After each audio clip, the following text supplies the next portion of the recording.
Hey guys, welcome back. Today's video is going to be all about how to get rid of your sweet tooth. If you're anything like me, you love sweets, love sugar, and all that comes along with that. But this video is going to be packed full of information from myself as a registered dietitian on how to beat your sweet tooth cravings. But also, this is coming from a real person who actually likes sugar, so these tips are sure to work. There's going to be two main methods that I recommend in order to beat your sweet tooth cravings. But first, let's talk about why this is even important. And so, sugar is not the enemy like everybody thinks it is. We can have sugar in moderation and it'd be completely fine in a healthy diet. But we know that sugar in excess does cause inflammation. We don't want inflammation. I have a whole video on that I can link to below, or you can message me for more details about that. But we want to keep inflammation low in our bodies to prevent chronic disease and everything else that comes along with that. And so it's recommended that we keep added sugar below 25 grams a day in order to prevent anything bad from happening from having too much sugar in our diets.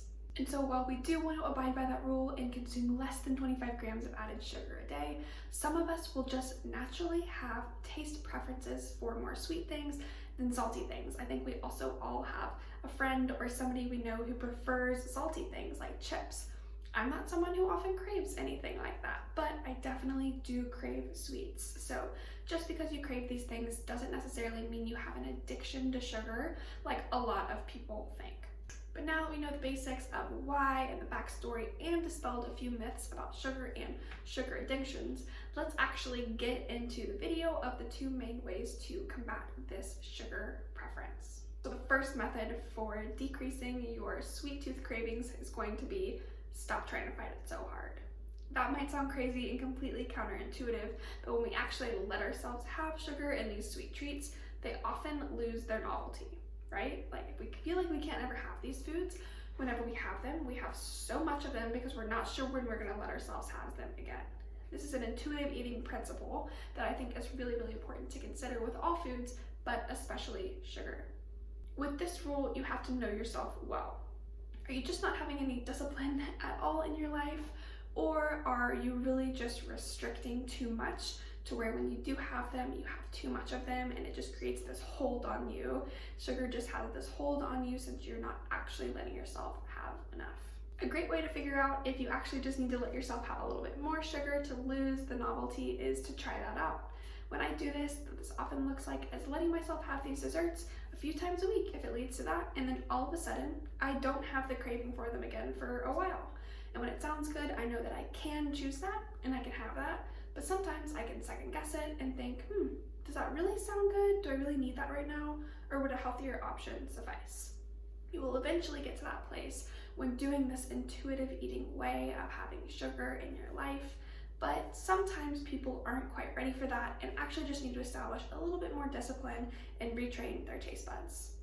And so method number 2 is completely opposite of this. Actually, if you're someone who just needs to establish a little bit more discipline, try to cut out those sugar items for 7 days. There's no magic number here, I just chose 7 days because this is typically what works for people, of saying, you know what, for 7 days, I'm not gonna have it. And then I can have it again after that if I want. But what you'll notice over that time is that first couple days may be hard, and then all of a sudden when you're not conditioned to always having something sweet after dinner or whatever that might be, you start to crave it less. And so these two different methods are completely opposites of each other. One will work great for you, the other might work great for someone else. I also recommend starting with the first. That's why I put that first, because it's always better to make sure that we are having appropriate mental health, and the way we are relating to our food and our mentality around health is good and not restrictive and obsessive. And so I always recommend trying number 1 first and seeing if maybe that is actually your main problem.